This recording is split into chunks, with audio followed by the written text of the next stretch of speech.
Baik, saya jawab dari dua sisi ya. Yang pertama, siapapun yang mengaku muslim di masa sekarang bukan pilihan. Wajib membela Palestina. Bukan pilihan ini. Ini bukan pilihan. Dan bukan saatnya sekarang mencari-cari mungkin karena ini, mungkin karena itu. Umat Islam lagi dibantai. Mau umat Islam yang dahulu menyerang atau tidak, itu tidak ada urusannya. Sekarang umat Islam lagi diserang dan mereka sedang membela dirinya. Kondisi teman-teman kita sekarang di Palestina mirip waktu kita dijajah sama Belanda. Bagaimana kalau kita orang Indonesia tiba-tiba melawan dan memberontak terhadap pemerintah Belanda pada saat itu? Kita disalahkan? Tentu saja tidak. Negara kita kok. Tanah air kita dirampok. Nah begitu keadaan orang Palestina. Jadi walaupun sekarang ada banyak orang di media mengatakan, oh kan orang Palestina yang duluan menyerang. Loh mereka dijajah. Masa kita dulu kalau kita serang Belanda karena mereka jajah lalu kita disalahin? Kan lucu kan? Kan tidak mungkin. Jadi ini bukan opsional sekarang. Bukan mengatakan, oh itu bukan masalah saya. Nggak bisa, wajib. Allah akan tanya kita. Per individu, apa yang sudah kamu lakukan buat saudaramu di sana?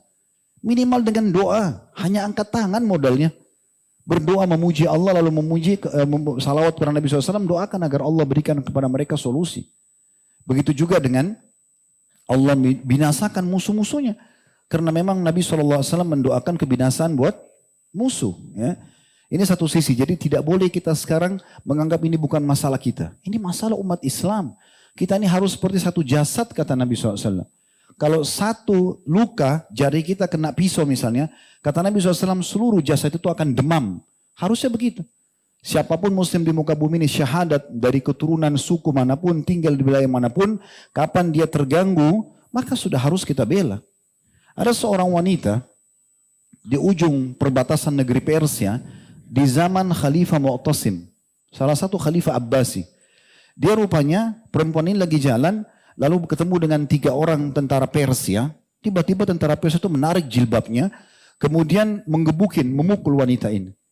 Lewat seorang muslim di situ, muslim ini merasa tidak mampu membantunya, tapi dia dengar perempuan ini mengatakan, wa Mu'tasimah. Maksudnya, hai Mu'tasim, tolong saya. Perempuan itu berkata, dan di situ wilayah jauh sekali dari umat Islam, wilayah kekuasaan mereka. Maka si laki-laki ini, dia naik keledainya menuju ke ibu kota kerajaan dinasti Abbasiyah di Irak. Jauh sekali. Perjalanannya mungkin memakan waktu 1 bulan untuk sampai ke sana. Dia izin ketemu sama Mu'tasim, diizinkan lalu dia sampaikan. Saya dengar di sana, saya lihat sendiri dengan mata kepala satu orang muslimah. Ditarik jilbabnya, digebukin sama tentara Persia. Enggak pakai nunggu Mu'tasim itu. Gak pakai nunggu, langsung dia siapin pasukan, serang wilayah itu. Taklukkan, tundukkan. Walaupun musim dingin pada saat itu, mereka bertahan sampai 40 atau 50 hari. Untuk menembus benteng itu karena muslim tadi dicoreng kehormatannya. Jadi memang kondisinya gak bisa kita main-main kalau sudah agama yang dicoreng, ikhwan akhwat sekalian. Gitu kan? Kita sekarang harus peduli dengan doa kita peduli dengan harta kita sekarang cukup banyak lembaga-lembaga yang mengumpulkan donasi, menyumbang. Semampu kita gitu. Mungkin kalau jiwa ini butuh fatwa, ya, butuh memang pemerintah kita yang mengizinkan kita untuk pergi, dibuka itu berbeda, gitu kan? Ini yang bisa kita lakukan. Ini jawaban yang pertama. Jawaban yang kedua, kalau kenapa pemimpin-pemimpin Muslim tidak bersatu dan menyerang balik? Ini jawabannya bukan di tangan saya, ikhwan akhwat sekalian. Jawabannya ada di tangan para pemimpin itu. Yang akan diminta tanggung jawab pada hari kiamat. Semua pemimpin muslim sekarang akan diminta pertanggungjawaban hari kiamat.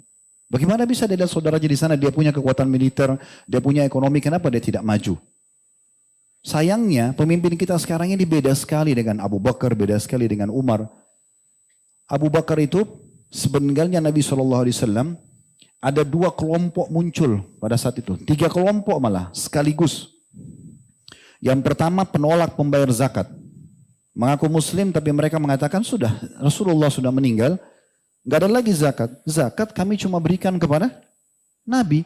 Nabi meninggal nggak usah bayar zakat. Berarti rukun Islam yang ketiga mau dihapus sama mereka.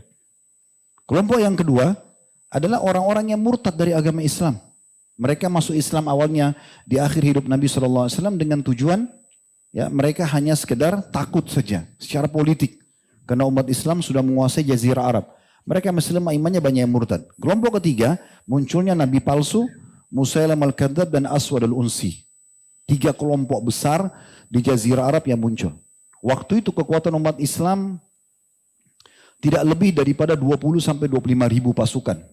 Semua yang produktif, prajurit yang produktif. Sisanya orang tua sama anak-anak kecil. Apa yang terjadi?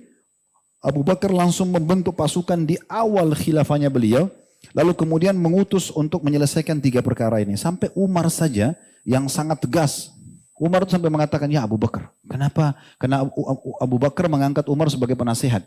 Ya Abu Bakar, kenapa kita nggak kirim saja dai ke sana? Ceramain mereka, dakwahi mungkin mereka sadar.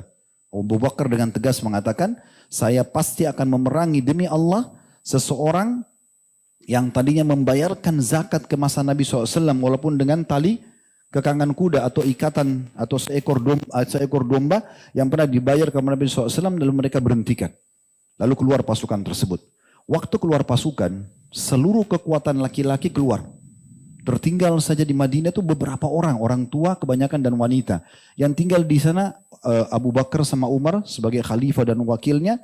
Kemudian juga beberapa sahabat yang memang disuruh oleh Abu Bakar mengurus Baitul Mal, mengurus beberapa hal yang berhubungan dengan keperluan kaum muslimin. Waktu itu sempat muslimin khawatir jangan sampai Madinah diserang, ini kosong gak ada pasukan.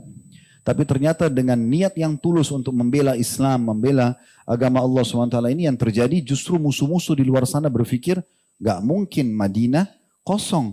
Tidak mungkin Raja Muslim mengutus pasukannya sementara membiarkan kandang dia sendiri Madinah itu kosong. Maka dengan itu mereka khawatir menyerang Madinah dan akhirnya Allah berikan kemenangan di tangan Abu Bakar. Dan ulama mengatakan jasa Abu Bakar yang luar biasa di masa hidupnya walaupun cuma 2 tahun dia telah menyelesaikan 3 perkara besar ini. Perkara pertama adalah semua penolak zakat diperangi dan harus tunduk kepada hukum Allah dan rukun Islam tidak jadi dihapus oleh mereka. Orang-orang yang murtad diperangi. Itu juga dengan para nabi-nabi palsu, semuanya diperangi, akhirnya 2 orang ini, Aswad al-Unsi dan Musailamah al-Kadzdzab meninggal di masa dia. Di zaman Umar juga begitu. Di zaman Umar tidak ada satupun orang non-muslim yang berani mengganggu umat Islam. Mengganggu saja nggak mungkin. Mereka segan. Zaman Uthman, zaman Ali, semua begitu. Ini kalau pemimpinnya seperti itu. Kalau pemimpin yang zaman sekarang kita tidak tahu. Cuma memang di satu sisi teman-teman sekalian kita jangan terlalu lancang juga, berlebihan dalam berbicara tentang para pemimpin muslim. Kita tidak tahu apa yang sedang terjadi. Kita kan ini orang luar ya. Mereka yang sedang berada di satu ranah politik itu, kita tidak tahu. Mungkin ada pertimbangan-pertimbangan tertentu di mana mereka belum menyerang. Kita tidak tahu apa yang sedang terjadi. Tapi kita berharap Allah berikan mereka hidayah sehingga mereka peduli. Karena di tangan mereka ada kekuatan dibandingkan kita, masyarakat biasa. Jadi Allahu a'lam. Kita berharap satu waktu Allah Subhanahu wa taala satukan hati-hati para pemimpin muslim seperti kalau tidak salah beberapa hari yang lalu Muhammad bin Salman sudah mengumpulkan pemimpin-pemimpin negara Liga Arab dan juga membicarakan tentang masalah ini dan mereka sudah ada penekanan-penekanan untuk melakukan langkah-langkah yang menyelesaikan kasus Gaza. Saya lihat sendiri cuplikan sudah ada pesawat-pesawat yang terbang ke Gaza langsung membawa makanan, membawa obat-obatan, membawa mobil ambulan. Dan mereka berhasil dari Kuwait, dari Saudi dan beberapa negara itu sudah ada langkah. Cuma mungkin tidak terpublish di media secara umum. Karena memang media umumnya juga dipegang oleh orang-orang Yahudi gitu kan. Jadi memang tidak memungkinkan. Jadi kita sekarang berharap kita doakan agar Allah berikan hidayah mereka. Allah kokohkan telapak kaki mereka, Allah satukan perkataan mereka.